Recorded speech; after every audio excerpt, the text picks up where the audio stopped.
da obra do Senhor. Amém? Dito isso, convido os irmãos a estarem abrindo as suas Bíblias comigo, ali no livro de Josué. Nós vamos começar ali no Antigo Testamento. Vamos falar de Josué, que teve a difícil missão, de herdar ali a liderança do seu povo após o trabalho de Moisés. Josué, capítulo 3, eu vou estar lendo a partir do versículo 15. Peço que os irmãos, por favor, acompanhem nas suas traduções.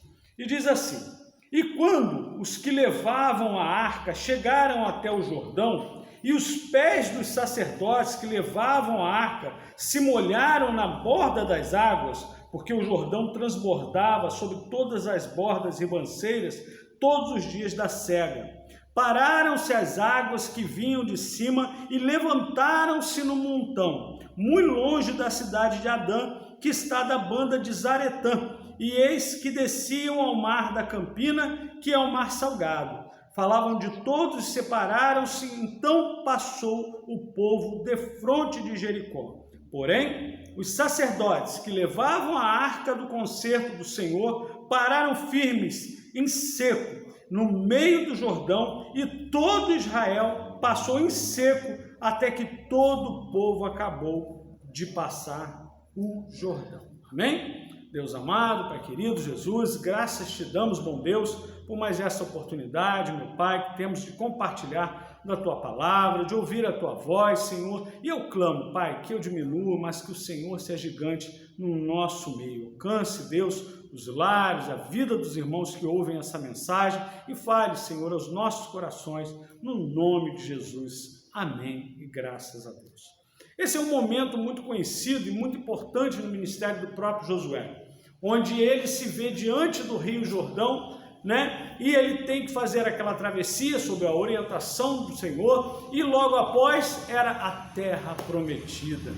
Mas é interessante, e eu faço uma analogia com esse momento de aflição que nós estamos passando, porque naquele momento o Senhor tinha diante dele um homem quebrantado, um homem que estava vivendo um momento de grande dificuldade, grande ansiedade, eu acho a melhor palavra.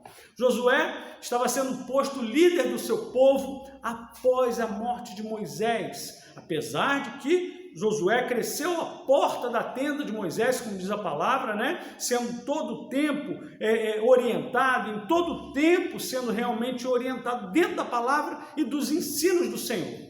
E Josué já era um homem experimentado de batalha, já era uma espécie de líder, já tinha realmente uma experiência, mas naquele momento, é um momento divisor de águas em sua vida. Primeiro você percebe que havia, enfim, cessado o maná. Você já não tinha também a nuvem que os protegia do calor escaldante do sol, nem tinham mais a coluna de fogo que os aquecia durante as noites.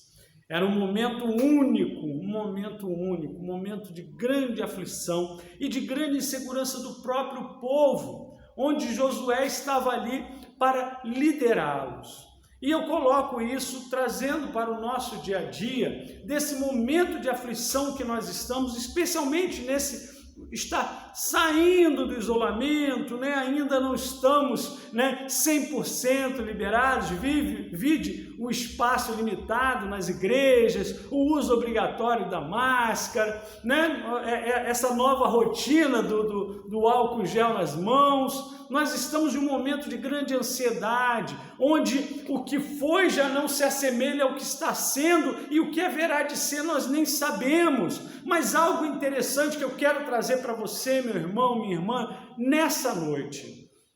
O Senhor é conosco.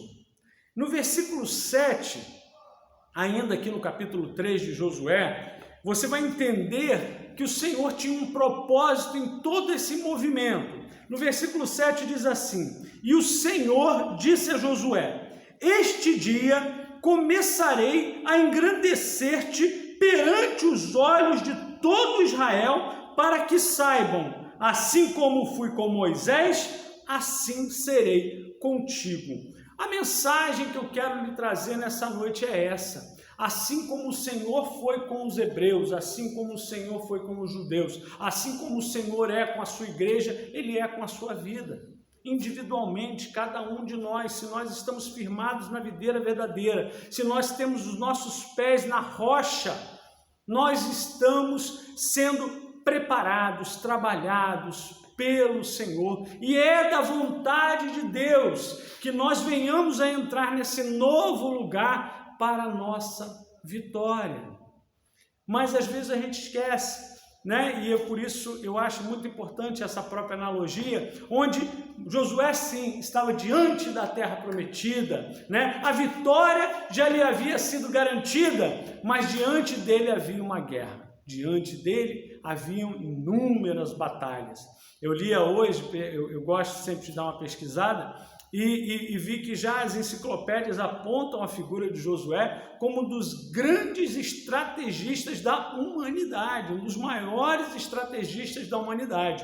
E se você realmente, crendo na palavra do Senhor, for ler, você vai entender que Josué era um homem dependente da orientação de Deus. Josué, as suas grandes estratégias, suas grandes vitórias, não vieram dele próprio, não vieram simplesmente da sua sabedoria, né? Ou do seu grande conhecimento, mas sim da direção do Senhor. E uma direção que veio principalmente de uma intimidade com Deus, que foi algo que ele aprendeu com Moisés.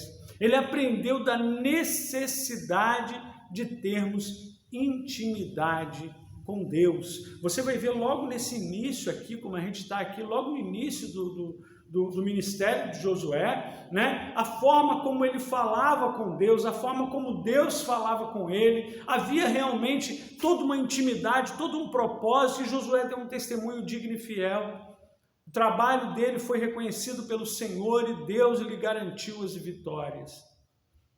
Só que às vezes você vai falar, né, mas ele não passou essa aflição que você disse aí, né? O fim, vamos chamar assim, das mordomias que Deus oferecia àquele povo. Então, para a gente conseguir entender um pouquinho mais, eu separei também no Novo Testamento ali um momento que o apóstolo Paulo, né, fala um pouquinho para a gente sobre a sua luta. Isso está ali em 2 Coríntios, no capítulo 11. Eu vou ler só do 24 ao 27, são 3 versículozinhos, que mostram um pouco do que era a luta do apóstolo Paulo, já no Novo Testamento, que diz assim: recebi dos judeus 5 quarentenas de açoites menos 1, 3 vezes fui açoitado com vara, 1 vez fui apedrejado, 3 vezes sofri naufrágio, 1 noite e 1 dia passei no abismo, em viagens muitas vezes em perigos de rios, em perigos de salteadores, em perigos dos da minha nação, em perigo dos gentios, em perigos na cidade, em perigos no deserto, em perigos no mar, em perigo entre os falsos irmãos, em trabalhos e fadiga, em vigílias, muitas vezes em fome e sede, em jejum, muitas vezes em frio e em nudez. Paulo, chamado apóstolo dos gentios, um dos homens que o Senhor usou para nos trazer os grandes ensinos da Bíblia, ele é um exemplo de perseverança, ele é um exemplo de resiliência, de não se entregar, e antes e acima de tudo, é um exemplo de fé. Um homem que sabia a quem servia, um homem que sabia para onde ia, ao ponto que ele chega a dizer que morrer para ele era lucro, porque o viver para ele era Cristo. Se ele não poderia estar fazendo a obra do Senhor, então antes o Senhor o levasse. E assim nós temos que começar a compreender o nosso momento. Não vou me alongar muito, mas eu queria que você hoje trouxesse ao seu coração, trouxesse à sua mente a certeza de que Deus é contigo e que ainda que as circunstâncias estejam contrárias, ainda que a aparência do mal esteja diante de nós não seremos vencidos, porque a vitória já nos foi garantida. O Senhor há de usar a maldição e torná-la em bênção, para que o seu nome seja glorificado e exaltado na minha e na sua vida, irmão. Não se entregue, não se atemorize. esteja firme, convicto em Deus. Amém? Que o Senhor possa realmente estar dentro do seu coração, dentro da sua mente, porque a gente tem percebido, e louvado seja Deus, nós temos visto muitas pessoas aflitas e agoniadas nesse momento. Mas eu clamo a Deus que através do seu Santo Espírito encontre a sua vida, encontre o seu lar, encontre as suas necessidades e realmente faça a diferença. Mas irmão, irmã, entenda, perseverança, resiliência é o que nos cabe, é a parte que nos cabe. A vitória já nos foi garantida, mas a nós cabe a batalha, o dia a dia, o enfrentar a adversidade. Nós devemos, com a cabeça erguida, assim como a corça diz a palavra, né? Nós devemos estar de modo altaneiro, colocados, firmados no Senhor e realmente não temendo, sendo corajoso no Senhor, tomando realmente a rédea de nossas vidas e cumprindo aquilo que Ele nos ensinou. Não é para a nossa vaidade, não é para fazermos as coisinhas que queremos, mas é para fazer aquilo que o Senhor nos chamou, porque nós, igreja do Senhor, fomos chamados para salvar e resgatar ao perdido. Amém? Porque só o Senhor é Deus, somente Jesus é o caminho, a verdade e a vida. Ninguém vai ao Pai senão por Ele. E cabe a nós, igreja, cabe a nós, os que cremos, cabe a nós levar essa palavra adiante. Para encerrar, eu vou deixar já com vocês também em 2 Coríntios, no capítulo 4. Eu gosto sempre de encerrar com um versículo 17, que é muito conhecido, né? E ele traz realmente uma revelação e uma palavra de bom ânimo para mim e para você. Amém? 2 Coríntios, capítulo 4, no versículo 17, vai dizer assim: porque a nossa leve e momentânea tribulação produz para nós um peso eterno de glória muito excelente. Que o Senhor Jesus possa completar essa palavra no seu coração, que Ele encontre no seu lar um lugar fértil para a sua obra. Amém? Curva a sua fronte, vamos orar. Que Deus amado, Pai querido, Jesus, graças te damos, bom Deus. Senhor, que essa palavra, Senhor, encontre realmente lugar para frutificar, Deus, para crescer e transformar, Senhor, vidas, Senhor. Não somente dos que recebem, mas que através dos que recebem, Senhor, a Tua palavra seja levada adiante. Oh Deus, que a salvação seja levada adiante, meu Pai, e que realmente, Senhor, nós venhamos a cumprir o Teu ídolo, Pai, que nós venhamos a encher o Senhor de alegria, meu Pai. Ó Deus, que o nosso testemunho seja digno e fiel, conforme Tu nos ensina. Amém? Graças a Deus. Que o amor de Deus Pai, a graça do nosso Senhor Jesus Cristo e as doces consolações do Espírito Santo estejam com todos, hoje e até a volta do Rei da Glória, até a volta do Rei Jesus.